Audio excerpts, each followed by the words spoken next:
కరీంనగర్ నుంచే. Karimnagar బిడ్డనే. Hi. So Telangana గురించి, తెలంగాణ యాస గురించి చాలా బాగా చూపించారు అండ్ ఒక మంచి మెసేజ్ అయితే ఇచ్చారు లాస్ట్లో. పబ్లిక్ నుంచి కూడా మంచి రెస్పాన్స్ వస్తుంది. సో మీకు తెలిసిన ఫ్రెండ్స్లో, సెలబ్రిటీస్ నుంచి లేదా పొలిటికల్ లీడర్స్ నుంచి ఏమన్నా కాంప్లిమెంట్స్, విషెస్ ఏమన్నా వచ్చాయా మూవీ గురించి? ఫ్రెండ్స్ నుంచి చాలామంది కరీంనగర్లో, తర్వాత వరంగల్లో చూసిన వాళ్ళు చాలామంది ఫోన్ చేసి చెప్పారు.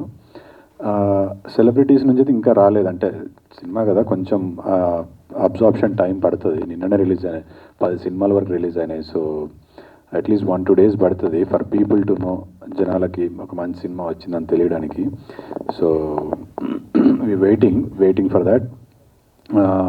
బట్ ఇండస్ట్రీలో నా ఫ్రెండ్స్, కో యాక్టర్స్ వాళ్ళు వీళ్ళు ఉంటారు, వేరే వాళ్ళు అయితే చూసిన వాళ్ళు they said good things about me. చూడని వాళ్ళు మంచి రివ్యూస్ వస్తున్నాయి, మేము విన్నాము అని చెప్తున్నారు. So quite happy about the result so far.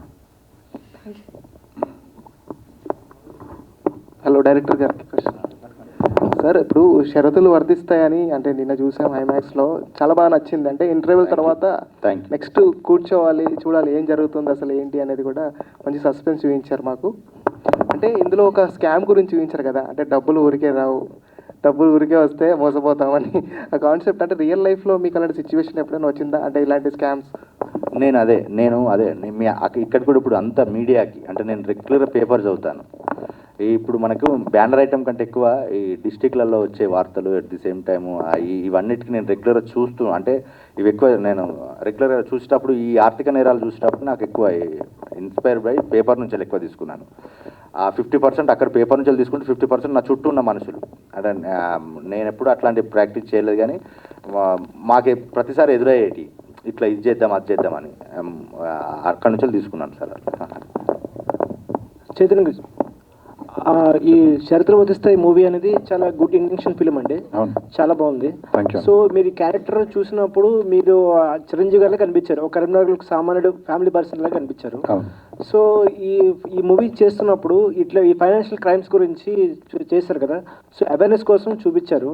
So ఇటువంటి క్యారెక్టర్ చేసినప్పుడు మీకు ఎప్పుడు రిఫరెన్స్ చూసారు అట్లా మీ ఫ్యామిలీలో కానీ ఫ్రెండ్స్లో కానీ ఫైనాన్షియల్ క్రైమ్స్లో, ఐ మీన్ స్కామ్లు విరుక్కోవడం అట్లాంటివి ఏమైనా జరిగినాయా? డైరెక్ట్గా తెలిసిన వాళ్ళు కాకపోయినా వినడం, అంటే ఇలాంటివి చాలా రెగ్యులర్గా జరుగుతూ ఉంటాయి. మన చుట్టుపక్కల కానీ తెలిసిన వాళ్ళకు వీళ్ళకి జరుగుతూ ఉంటాయి. ఇప్పటికీ ఏదో రూపకంగా ఏదో టైప్లో జరుగుతూ ఉంటాయి. ఆర్థిక నేరం అన్న చెప్పినట్టు డబ్బులకు సంబంధించి మల్టీ లెవెల్ మార్కెటింగ్ కావచ్చు, లేకపోతే చిట్ ఫండ్స్ కావచ్చు, all these are money related issues. So మనం చిట్ ఫండ్స్ చాలా వరకు చూసాము, ప్రోడక్ట్స్ ఇవి కూడా ఉంటాయి. సో మల్టీ లెవెల్ మార్కెటింగ్ కూడా చాలా కంపెనీలు మనకు తెలిసినవి వచ్చినాయి.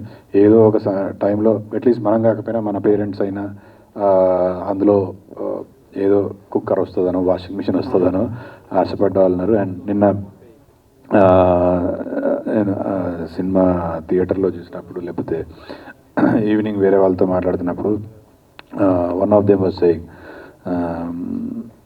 ఏదో దేనిలో ఏదో స్కీమ్లో చేరితే కుక్కర్ వస్తుందని చెప్పి అప్పుడు back 10 years back or 12 years back, I don't know when this was exactly, but ఒక కుక్కర్ వస్తుందని చెప్పి నలుగురు జాయిన్ చేయించినట్టు. అంటే that was the kind of mentality అప్పుడు మనకున్న సమాజంలో. సో ఆల్ దీస్ ఎగ్జాంపుల్స్ మనం వినే ఉంటాము. ఇప్పుడు నేను కూడా చాలా విన్నాను. సో అలాంటి సబ్జెక్ట్ మీద ఒక సినిమా వచ్చినప్పుడు వెరీ రిలేటబుల్ అనిపించింది. ఇప్పుడు why would I want to do this ఈ సినిమా ఎందుకు చేయాలంటే ఇట్స్ వెరీ రిలేటబుల్ సబ్జెక్ట్. ప్రతి ఒక్కరికి ఏదో సందర్భంలో ఎక్స్పీరియన్స్ అయ్యి ఉన్న సబ్జెక్టు. ఇంత నేటివిటీ అంటే ఫర్ మీ, నేను కరీంనగర్లో వచ్చిన కాబట్టి అలాంటి ఒక సబ్జెక్టు, అలాంటి స్లాంగ్లో మాట్లాడే అవకాశం, నా భాషలో నా యాసలో మాట్లాడే అవకాశం నాకు నా ప్రొఫెషన్లో అంటే యాక్టర్గా నాకు చేసే అవకాశం వచ్చినందుకు I was very happy. So I don't want to lose this opportunity. అట్లనే ఇవాళ చిరంజీవి అనే క్యారెక్టర్కి చాలా మంచి పేరు వచ్చింది. అంటే యునానిమస్గా అందరూ చూసిన ఆడియన్స్ కావచ్చు, ఇచ్చిన రివ్యూవర్స్ కావచ్చు, మీడియా వాళ్ళు కావచ్చు, పాత్రికేయ మిత్రులు కావచ్చు, అందరూ బాగా చేసావని చెప్తున్నారు. సో దట్ ఈస్ బికాజ్ నేను వచ్చిన బ్యాక్గ్రౌండ్ కావచ్చు, కల్చర్ కావచ్చు, అక్కడ నుంచి వచ్చిన కాబట్టి అంత బాగా చేయగలిగిన అనుకుంటున్నా. So yeah, that is it. Thank you. Director గారు, ఆ మూవీ చాలా థాట్ ప్రొవోకింగ్ ఉందండి. సో ఇప్పుడు మన ఈ చిట్ ఫండ్ స్కామ్స్ అనేవి రెగ్యులర్గా చాలా జరిగే చూశారు అందరూ. సో ఇప్పుడు ప్రెసెంట్ సిచ్యువేషన్లో అంటే ఇప్పుడు యాప్స్ ద్వారా మనీ తీసుకోవడం జరుగుతుంది. సో అప్పుడు స్టోరీకి ఇప్పుడు స్టోరీకి డిఫరెన్స్ ఉంటుంది. ఇప్పుడు లేటెస్ట్గా ఇది జరుగుతున్నాయి అదే కాబట్టి నేను అది సినిమాలో కూడా చెప్పాను. అంటే ఆర్థిక నేరాల పరిణామక్రమం సేమ్ ఉంటుంది. అప్పుడు చిట్టీలు కావచ్చు, తర్వాత ప్రోడక్ట్స్ కావచ్చు, తర్వాత ఇప్పుడు సైబర్ నేరాలు కావచ్చు, ఏదైనా కానీ. అందుకని నేను మీకు 2-3 సార్లు అదే చెప్పాను. ఇప్పుడు ఈ మనకేంటిది, మన ఫ్రెండ్స్ గ్రూప్ ఉన్నట్టే దేని వాట్సాప్ గ్రూప్లు కూడా ఉన్నాయి. అట్లా అప్డేటెడ్ అంటే ఏదైనా కానీ అప్డేటెడ్ అవుతుంది ఎట్ ది సేమ్ టైం. దాంతోపాటు ఇప్పుడు మనకేంటిదనంటే ఇప్పుడు ఈ సోషల్ మీడియా వచ్చింది కాబట్టి అని చెప్పేసి ఎక్కువ ఇవి కనబడట్లేదు, కానీ మనకి ఇవి ఇంకా జరుగుతున్నాయి. టౌన్లలో జరుగుతుంది. ఇప్పుడు మనకు జస్ట్ ఒక 1-2 years బ్యాక్ మన కూకట్పల్లిలో ఎలక్కాయ ఏదో ఒకటి అయింది కదా. జస్ట్ అది ఈ చైన్ సిస్టమ్ యాజ్ యూజువల్గా కంటిన్యూగా అంటే మా ఆర్థిక నేరాలు అనేది వేరే వేరే రూపాల్లో ఉంటుంది, కానీ అంతా ఒకటే థ్రెడ్ కిందకి వస్తుంది. అందుకని నేను మనసులో థ్రెడ్ పెట్టేసినాను. అందుకని 40,000 కట్టాలి, 4 జరిపేయాలి, 4 లక్షలు కడితే 4 నెలలతో 4 లక్షలు వస్తాయి అన్నది. అందుకని హీరో వెంటనే కౌంటర్ ఇస్తాడు, సత్తా కూడా 4 మోసుకపోవాలరా అని చెప్పేసి. అంటే మన థాట్ ప్రాసెసే ఉండాలని చెప్పేసి అది మనకు అదే డైలాగ్ కూడా అదే ఉంటుంది, అప్డేట్ అవ్వాల్సింది ఫోన్లు కాదు మనుషులు అని చెప్పేసి. దానికి దీనికి అంటే నా పర్స్పెక్టివ్లో చెప్పిన నేను. మనకు ఏంటిదంటే ఇప్పుడు సైబర్ క్రైమ్కు వేరే యాంబియన్ అవసరం అవుతుంది. ఇప్పుడు యాప్లు అంటే నేను వేరే పర్స్పెక్టివ్లో చెప్పాలి. మనుషుల చుట్టూ చెప్పాలనుకున్నప్పుడు దిగువ మధ్యతరగతి మనుషుల చుట్టూ చెప్పాలనుకున్నప్పుడే దీన్ని చూస్ చేసుకున్నాను నేను. సో కరీంనగర్ ఫ్యామిలీ డ్రామా గురించి బాగా కనెక్ట్ అయ్యారు ఆడియన్స్ అని. Thank you. సో ఇప్పుడు మీరు ఆడియన్స్ రెస్పాన్స్ ఎలా ఉందండి చూసిన తర్వాత? ఇట్లా ప్రతి ఒక్కరు యునానమస్గా చాలా హ్యాపీగా ఫీల్ అవుతున్నారు సార్. అంటే డైరెక్ట్ మెసేజ్ పెడుతున్నారు. వాళ్ళు ఒక 4 చెప్తున్నారు. మా ఐడీలు సోషల్ మీడియా ఐడీలు తెలుసుకుని మాకు ట్యాగ్ చేసుకుంటూ మంచి రివ్యూలు ఇస్తున్నారు. Very happy sir, very happy. అందుకని హ్యాపీని ఇట్లా షేర్ చేసుకుంటున్నాం. డైరెక్టర్ గారు, చేరండి చేర్పించండి అన్నట్టుగానే సినిమా చూడండి, నలుగురికి చూపించండి అనేలా సినిమా తీశారు. మంచి సోషల్ కాజ్. ఇప్పుడున్న అంటే ఇదివరకు చాలా మందికి తెలియవచ్చు ఈ విషయం అనేది తెలియవచ్చు, కానీ రూపాలు మార్చుకుంటుంది. మీరు ఇందాక అన్నట్టు ఆర్థిక నేరం ఏ రూపంలో అయినా ఉండొచ్చు, కానీ బేసిక్ అనేది మనకు ఒక సొసైటీలో బేసిక్ మూలం ఎలా ఉంటుంది అనేది మీ సినిమా ద్వారా మంచి విషయాన్ని చెప్పడం జరిగింది. సో దీనికోసం మీరు కథ రాసుకున్నప్పుడు ఇప్పుడున్న సిచ్యువేషన్లో ఇది వర్కౌట్ అవుతుందా? ప్రొడ్యూసర్ దీన్ని ఎంతవరకు బిలీవ్ చేశారు? అదే అంటే ఇప్పుడు దానికంతా ఇదే రూపం సార్. నేను రాసుకున్నాను, ప్రొడ్యూసర్కి నచ్చింది, తీశాను, ఇప్పుడు జనానికి నచ్చుతుంది. సింపుల్. ఎలా ఒప్పించగలిగి ప్రొడ్యూసర్ని ఈ పాయింట్ చెప్పి ప్రొడ్యూసర్ని ఒప్పించడం అనేది మీకు ఎంతవరకు సవాల్? సినిమా అదే నేను ఇప్పుడు ఫస్ట్ వాళ్ళ దే ఆర్ వెరీ అంటే వాళ్ళు సినిమా లవర్స్ సార్. ఫస్ట్ నుంచి వెళ్ళి వాళ్ళకి పర్టికులర్గా ఐడియా ఉంది ఏ సినిమా అయితే ప్రేక్షకులు కనెక్ట్ అవుతుంది, మన స్థాయిలో ఎట్లయితే బాగుంటుందని చాలా జాగ్రత్తలు తీసుకొని అంటే నేను ఒప్పుకోవడానికి కారణం ఏంటంటే మేము ముందు నుంచి అనుకున్నాం సార్, మనం ఎంత ఇన్వెస్ట్ చేస్తామో అంత వచ్చే ఒక హీరోని పెట్టుకుందాము. ఎట్ ది సేమ్ టైం నేను ముందు నుంచి లేపినాను, దాంతోపాటు మనకి ఇవన్నీ యాడ్ అవుతాయి సార్. నా టైటిల్ ఒకటి మంచి యాడ్ అవుతుంది. నా టైటిల్ ప్రొటాగనిస్ట్కి అంటే లీడ్ యాక్టర్స్కి ఉన్న పేర్లు యాప్ట్ అవుతాయి. నేను మ్యూజిక్ మంచి కొంచెం ఉంది సార్, నాకు సెన్సు, మీకు మంచి పాటలు ఇవ్వగలుగుతానని చెప్పి మంచి పాటలు ఇచ్చినాను.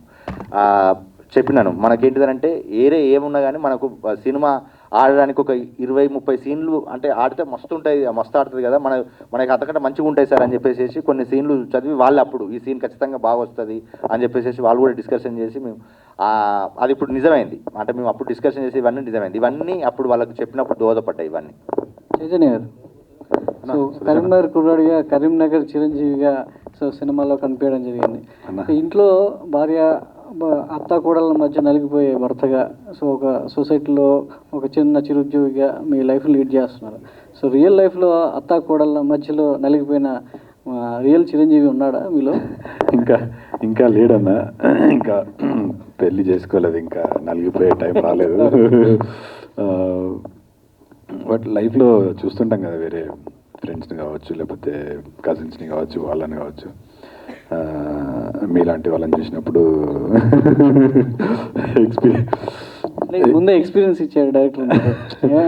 ఎక్స్పీరియన్స్ లేకపోయినా ఎక్స్పీరియన్స్ని చూసిన సందర్భాలు ఉన్నాయి కాబట్టి అంత మంచిగా వచ్చింది అనుకుంటున్నా క్యారెక్టర్. బట్ పర్సనల్ ఎక్స్పీరియన్స్ అయితే ఏం లేదన్న. బట్ థ్యాంక్ యూ, మీరు కూడా చాలా మంచి మాట్లాడినారు నా సినిమా గురించి. మంచి రివ్యూ కూడా ఇచ్చిండ్రు. అవును, చాలా పెద్ద ప్లాట్ఫామ్. మీ కోస్టార్ గురించి చెప్పండి అన్నా. మీ కోస్టార్ భూమి శెట్టి అమ్మాయిని మీరు అందరూ మర్చిపోయారు. భూమి శెట్టి చాలా బాగా చేసింది అమ్మాయి కూడా కొత్తగా. ఈక్వల్లీ చిరంజీవి ఎంత అయితే ఇంపార్టెంట్ ఆ సినిమాకి, విజయశాంతి కూడా అంతే ఇంపార్టెంట్. ఆ అమ్మాయి లేకపోయి ఉంటే ఆ క్యారెక్టర్కి అంత మంచి పేరు వచ్చేది కాదు. ఇవాళ చూసిన వాళ్ళందరూ ఇద్దరు చిరంజీవి విజయశాంతి పేరు గురించి, లేకపోతే ఆమె చేసిన కన్నడకి వెళ్ళి వచ్చినా కూడా అసలు ఎక్కడా కూడా మీకు ఏ సీన్లో కూడా డ్రాప్ అవ్వకుండా ఎమోషన్స్ కానీ ఎక్స్ప్రెషన్స్ కానీ చాలా బాగా చేసింది. వెరీ టాలెంటెడ్ యాక్టర్, నేను ఫస్ట్గా చెప్తున్నా. She's good a bright future and I'm so happy to work with very passionate actors. Once again, I would like to thank Bhumi Shetty for being such an amazing co-star, and I would like to wholeheartedly wish her amazing projects ahead. Producer గారు అంటే cinema కథ విన్నప్పుడు, cinema complete అయ్యి first copy చూసుకున్నప్పుడు, so మీకు ఎలా అనిపించింది? ఈ సినిమా డైరెక్టర్ చెప్పినట్టు తీసారా, లేదంటే సో మీకు ఈ సినిమాని ఏ రేంజ్లో చూడాలనుకున్నారు, ఏ రేంజ్లో అవుట్పుట్ వచ్చింది, ఆడియన్స్ నుంచి మీరు చూసిన రియాక్షన్స్ ఏంటి? సో మేము ఎక్స్పెక్టెడ్ అవుట్పుట్ అయితే ఎగ్జాక్ట్గా వచ్చిందండి. From day one what ever మేము కథ విన్నప్పుడు కానీ, తర్వాత ఎసెన్స్ ఏవైతే మేము ఎక్స్పెక్ట్ చేసామో, it should be society oriented message కింద రావాలి. And should be the characteristics ఏదైతే ఉంటాయో హీరో కానీ హీరోయిన్ కానీ, the best it should be imbibed in to the society. ఆ మెసేజ్ ఓరియంటెడ్గా ఉండాలని దాని మీద ఫస్ట్ నుంచి మేము థింక్ చేసాం. ఫస్ట్ ఎప్పుడైతే అయినా సబ్జెక్ట్ ఇది నరేట్ చేశారో అప్పుడు immediately we analysed our self, what is the characteristics, ఎలా ఉంటుంది, ఇలా బాగుంటుంది, అవుట్కమ్ వస్తే బాగుంటుంది. And the end of the day what we seen is good. We are very much happy. The response what you all supported from your side and the netizens కానీ వీళ్ళు cinema lovers అందరూ కూడా బాగా చెప్పారు. It's giving very much happy. 2.75 rating ఇచ్చారంటే we didn't expected. Hope in due course of days డెఫినెట్గా బాగా pickup అవుతుంది అనుకున్నాం. ఈ ప్రాజెక్ట్ ఫస్ట్ ప్రాజెక్ట్, మీ నెక్స్ట్ ప్రాజెక్ట్స్కి ఎంతవరకు మీకు నమ్మకాన్ని, సినిమా ఇండస్ట్రీలో మేము కూడా ప్రొడ్యూసర్స్గా నిలదొక్కగలం, ఒక మంచి ప్రోడక్ట్ను ఇవ్వగలం అనే ఒక నమ్మకాన్ని ఈ సినిమా ఎంతవరకు మీకు ఇచ్చింది? Certainly we got some kind of confidence అండి. No we have to see due course of time. తప్పకుండా అంటే మాకు ఉంది ఆల్రెడీ మంచి మెసేజ్ ఓరియంటెడ్ ఇస్తే బాగుంటుంది అనుకో. We are all the industrialist and academicians. దీనిలో రావడం క్వైట్ అన్ఫార్చునేట్గా వచ్చినట్టే. We didn't expected to mint the money from this. So మేము అంటే కోవిడ్ బిఫోర్ అప్పుడే అనుకున్నామండి, can we do anything something to the society of the film industry or any అని. మేము మెడికల్ ఫీల్డ్లో బాగానే సపోర్ట్ చేసాం అట్ ద టైం. అంటే we the family having doctors. Next వచ్చినప్పుడు ఎవరికైతే win win process, we given an opportunity to work for an industry. So many number of aspects, so many attributes, అందరూ కూడా సపోర్టివ్గా ఉంటారు, అందరూ కూడా వాళ్ళకి సపోర్ట్ అవుతుంది, డెవలప్మెంట్ వస్తుంది. మంచి ఓరియంటెడ్ మెసేజ్ కింద ఉంటే మనం ఒక మెసేజ్ ఓరియంటెడ్గా ఉంటే మెసేజ్ బాగుంటుంది, ఒక పిక్చర్ లాగా వస్తానని అనుకున్నాం సార్. ఆ విధంగా దీనిలో రావడం జరిగింది. Definitely we're having a plan. If it is everything goes well, good towards and economy కూడా మాకు సపోర్ట్ అయితే ఆటోమేటిక్గా definitely will give a good lead. We're having plan. Shankar అన్న, మీ పేరు శంకరన్న కాకపోతే శంకరన్న అని గుర్తుపెట్టుకునేలా చేశారు. ఇందాక మాట్లాడుతూ అందరికీ థ్యాంక్స్ చెప్తూ, డైరెక్టర్ మాట్లాడిన విషయాలు కావచ్చు, లేదంటే డైరెక్టర్ సహకరించిన ప్రతి ఒక్కరి పేరు గుర్తుపెట్టుకుని వాళ్ళకి థ్యాంక్స్ చెప్పడం ఒక యాక్టర్గా. సో ఒక క్యారెక్టర్ ఆర్టిస్ట్గా మీకు మీ వర్క్ అంటే ఈ సినిమాతో, ఈ టీంతో ఎలా అసోసియేట్ అయ్యారు అనేది అర్థమవుతుంది. సో ఈ సినిమా మీకు నెక్స్ట్ సినిమాలు ఎంతవరకు తెచ్చి పెడుతుంది? డెఫినెట్గా హెల్ప్ అవుతుందండి. ఎందుకంటే నేను నిన్నమ్మన్న రాలేదు ఇండస్ట్రీకి. 21 years నుంచి ఉన్నాను ఫీల్డ్లో. 2003 నా ఫస్ట్ పిక్చర్. 38 movies చేశాను నేను. So when taking in to consideration my previous experience, నేను ఆల్రెడీ ప్రీ రిలీజ్ అప్పుడు చెప్పాను 21 yearsలో నేను ఏదైతే రోల్స్ చేశానో అదొక ఎత్తు అయితే, షరతులు వర్తిస్తాయి నన్ను ఒక నెక్స్ట్ స్టేజ్కి తీసుకెళ్తుంది. ఎందుకంటే నాకు సినిమా షూటింగ్ అప్పుడే నేను చేసిన ఆ రోల్ కానీ, ఈ సినిమా జో ఇప్పుడు ఏదైతే ఈ విధంగా సినిమాకు వచ్చిన రెస్పాన్స్ కానీ అవన్నీ దృష్టిలో పెట్టుకుంటే డెఫినెట్గా ఇది నాకు క్యారియర్లో ఒక స్ట్రాంగ్ ప్లాట్ఫామ్ నాకు ఇది. ఇక ఇక్కడ నుంచి నేను మళ్ళీ స్ట్రగ్లింగ్ అనేది ఉండదని నేను ఎక్స్పెక్ట్ చేస్తున్నాను. అండ్ నాది థియేటర్ బ్యాక్గ్రౌండ్, నేను థియేటర్ కూడా చేశాను. సో నాకు ఇదే క్యారెక్టర్ కాకుండా నా ప్రీవియస్ ఎక్స్పీరియన్స్లో కూడా ఏదైనా క్యారెక్టర్ ఇచ్చినా నేను దాని లోతులో వెళ్తాను. ఈ క్యారెక్టర్ ఎలా ఉంటుంది, ఇది ఎలా బిహేవ్ చేస్తుంది, ఎలా మాట్లాడుతుంది అని. నాకు అది I like to do more research of any character. మామూలు నిలబడ్డా కానీ కూడా, ఏదైనా సింగిల్ రోల్ ఉన్నా కానీ, సింగిల్ సీన్ ఉన్నా కానీ కూడా ఆ డెప్త్లో వెళ్ళే ఆ అలవాటు నాకు ఉంది. కొంచెం రీసెర్చ్ చేసుకుంటాను నేను దాని గురించి. సో అది ఆ అనుభవాలు, ఆ ఎక్స్పీరియన్స్, ఆ రీసెర్చ్ నాకు ఫుల్గా ఫ్రీడమ్ ఇచ్చింది ఈ సినిమానే. నాకు అన్న ఫ్రీడమ్ ఇచ్చిండు, నువ్వు ఏం చేస్తావు చేసుకో అన్నాడు. సో దానికి నేను న్యాయంగా చేసిన అని ఎక్స్పెక్ట్ చేస్తున్నా. And hope every one like it. Thank you.